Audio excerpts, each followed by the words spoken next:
सास की विदाई। नैना की शादी भूषण से होती है। उसकी सास गीता एक विधवा होती है।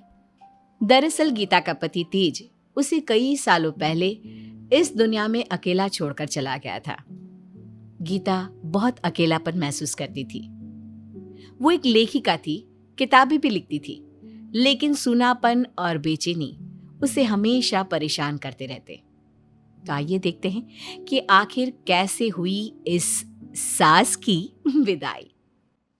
वाओ मम्मी जी, आपकी नई किताब ने तो पूरे शहर में अपना जादू जमा दिया है। न्यूज़पेपर्स, मेल्स, मैसेंजर्स और ऑनलाइन सोशल मीडिया पर सभी लोग आपकी तारीफों के पुल बांध रहे हैं। मैं तो आपके लिए बहुत खुश हूँ। शुक्रिया बहू। वैसे मम्मी, बात थोड़ी सी कड़वी लगेगी, लेकिन आपने जो ये किताब लिखी है ना, उसकी स्टोरी मुझे बिल्कुल भी पसंद नहीं आई। ओवरऑल ठीक है, लेकिन एक पति अपनी पत्नी से आगे होना चाहिए, ना कि उसके पीछे। आप हर स्टोरी घुमा फिरा कर औरतों के सपोर्ट में ही लिखती हो। कभी तो आदमियों के लिए भी दिल का हाल बयां कर दिया कीजिए। भूषण ये कहकर चला जाता है। ये भूषण भी ना पूरा का पूरा पागल है, कुछ भी कहता है। तुम उसकी बातों पर ध्यान मत दो, वो पूरा अपने पापा पर गया है। लेकिन मम्मी जी, आप ना यूं ही विमेन एम्पावरमेंट पर कहानियां लिखती रहिएगा। इससे औरतों को भी काफी प्रेरणा मिलती है।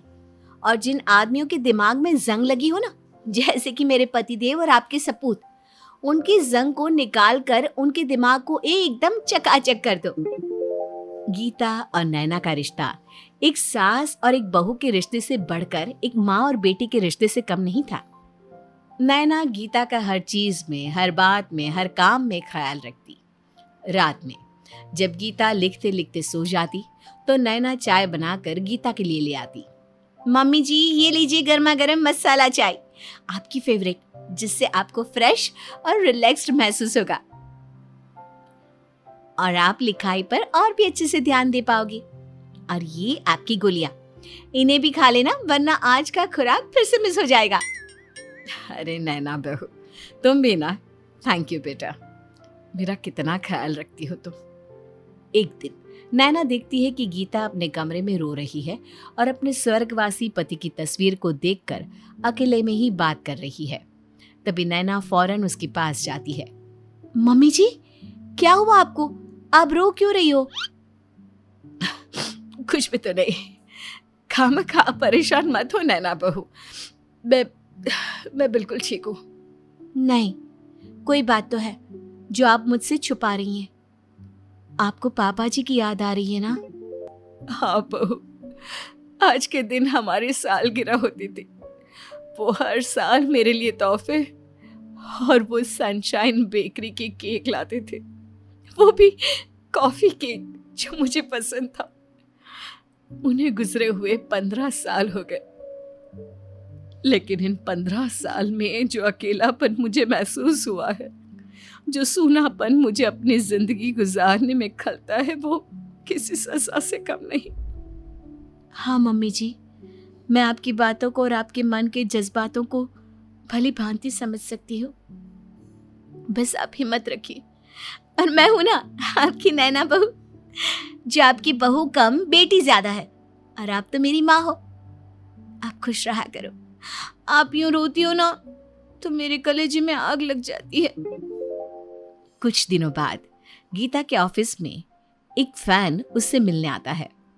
उम्र में गीता से कुछ 5-6 साल कम और दिखने में बेहद अच्छा। उसका नाम था मोहन। हाय गीता जी, मेरा नाम मोहन है।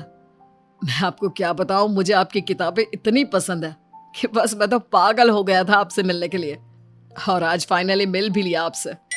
अरे बाप रे, ये तो मेरे लिए बहुत ही सौभाग्य वाली बात है कि मेरा कोई चाहने वाला मुझसे मिलने आया है, वरना आजकल तो फैंस बस लेटर्स और गिफ्ट्स ही भेजते हैं। जी आई नो, लेकिन आप ना क्या जादू ही लिखती है। आपके शब्दों में वो खूबसूरती होती है जो किसी को भी पिघला दे। सच में मुझे आपके विचार काफ़ी पसंद है। मैं यहाँ इस शहर में आपसे मिलने आया हूँ। अब 1 हफ्ता और रुकूंगा। तब तक अगर मैं आपके ऑफिस लाइब्रेरी में रोज आकर किताब पढ़ूंगा तो इससे आपको कोई दिक्कत तो नहीं होगी ना? अरे नहीं नहीं, बिल्कुल नहीं। ये महफिल पढ़ने वालों की ही है, फिर हम कौन होते हैं आपको मना करने वाले। मोहन रोज लाइब्रेरी में किताब पढ़ने आता और गीता और वो खूब सारी मीठी मीठी बातें करते। बातें करते करते हंसते गाते कैसे दिन गुजर जाता उन्हें पता भी नहीं चलता। एक हफ्ता होने के बावजूद मोहन शहर छोड़कर नहीं जाता, वो वहीं रहता है।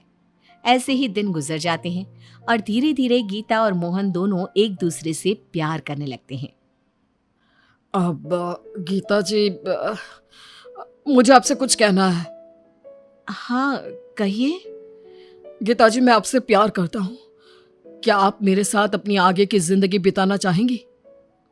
ये सुनकर गीता एकदम से हैरान होकर शर्मा जाती है। अब हाँ मोहन जी, मैं भी आपसे प्यार करती हूँ और हाँ, मैं आपसे शादी करने के लिए भी तैयार हूँ।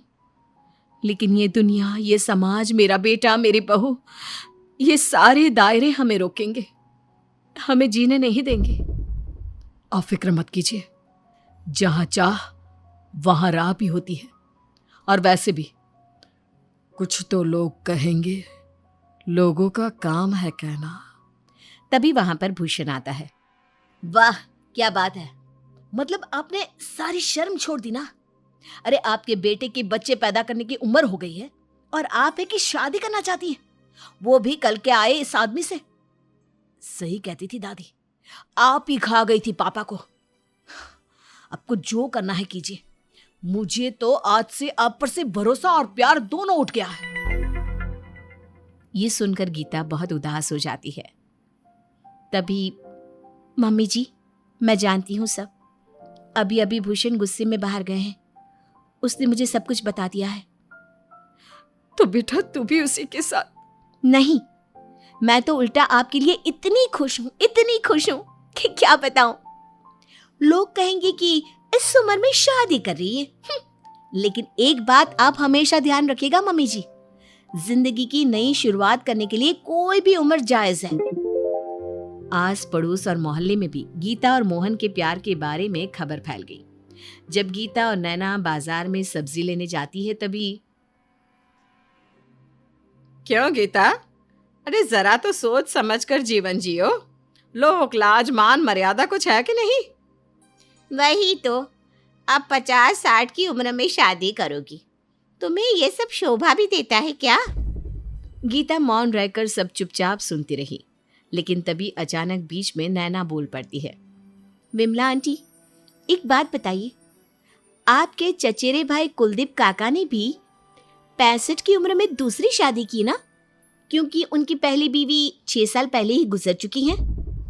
हाँ तो कहने का मतलब ये है कि अगर ये समाज और आप जैसे दकियानुसी सोच वाले लोग एक आदमी की दूसरी शादी, वो भी बुढ़ापे में, कबूल कर सकते हैं, तो आप लोग एक औरत को क्यों नहीं उसकी जिंदगी जीने देती सही से, खुली हवा में सांस लेकर? क्यों हर तरफ से उसके लिए पिंजरे तैयार करती हो? वाह, मतलब एक बूढ़ा आदमी शादी करे तो सही, लेकिन एक बूढ़ी औरत शादी करे तो वो घोर अनर्थ। सभी औरतें एकदम से चुप हो जाती हैं और घर जाकर नैना भूषण से भी गीता के बारे में बात करती है। लेकिन भूषण तब भी नहीं मानता और गुस्से से चिल्लाता है। एक बार मैंने कहा ना नैना, अब बार बार मम्मी की वकील बनकर मत आओ उनका और उस मोहन का रिश्ता जोड़ने मेरे पास, वरना खुद अपने रिश्ते से हाथ धो बैठोगी। अब गीता के लिए हर तरफ से रास्ते बंद हो चुके थे। समाज के ताने और नामंजूरी उसे शादी का कदम लेने से रोकती रही। एक दिन लाइब्रेरी में गीता, मोहन और नैना। मोहन जी, नैना बहू, मुझे नहीं लगता कि ये शादी हो पाएगी। हाँ नैना, गीता जी के लिए दुनिया इंपॉर्टेंट नहीं है, लेकिन उनके इकलौते बेटे भूषण में ही उनकी दुनिया बसती है।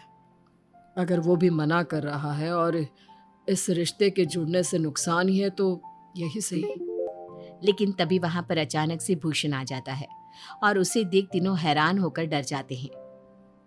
भूषण कहता है, डरिए मत, मैं यहाँ कोई ताने कसने या गुस्से में झगड़ा करने नहीं आया हूँ। मैं तो बस अपनी मम्मी से गले मिलने आया हूँ और उन्हें यह कहने आया हूँ कि हाँ, वो शादी कर सकती है। भूषण की ये बात सुनकर गीता, नैना और मोहन चौंक जाते हैं और आश्चर्य में पड़ जाते हैं। सच बेटा? हाँ मम्मी, मैंने बहुत सोचा, लेकिन मेरे अंदर का वो छोटा बच्चा आज भी अपनी मम्मी के चेहरे पर मुस्कुराहट ही देखना चाहता है। मुझे अच्छे से पता है कि पापा के जाने के बाद आपने अकेले कितना संघर्ष किया है, कितने आंसू बहाए, लेकिन अब नो रोना। हाँ, अब सीधे विदाई के दिन रोना, आप भी, क्योंकि अब होगी एक सास की विदाई और आपकी माँ की विदाई। गीता और मोहन भावुक हो जाते हैं। तुझे खबर भी नहीं कि तूने मुझे कितनी बड़ी खुशी दे दी है भूषण बेटा। दुनिया चाहे कितना भी बुरा भला बोले, लेकिन मेरी दुनिया मेरा बेटा और मेरी बहू है। तुम दोनों खुश तो मैं खुश। और अब इस फैमिली ट्री में मैं भी जुड़ने जा रहा हूँ। भूषण, नैना, तुम दोनों मुझे ना मोहन कह के ही बुलाना, भूल कर भी अंकल मत बुलाना। Okay? Okay uncle, sorry Mohan. इस तरह नैना सारी शादी की तैयारियां करती है और रीति रिवाज और विधि विधान से गीता और मोहन की शादी होती है। और फिर नैना गीता को विदाई देती है। जाते जाते वो मोहन से कहती है, मेरी सास का ख्याल रखना। और इस तरह सास की विदाई हो जाती है और गीता और मोहन एक नई और खुशियों से भरी जिंदगी गुजारते हैं एक साथ।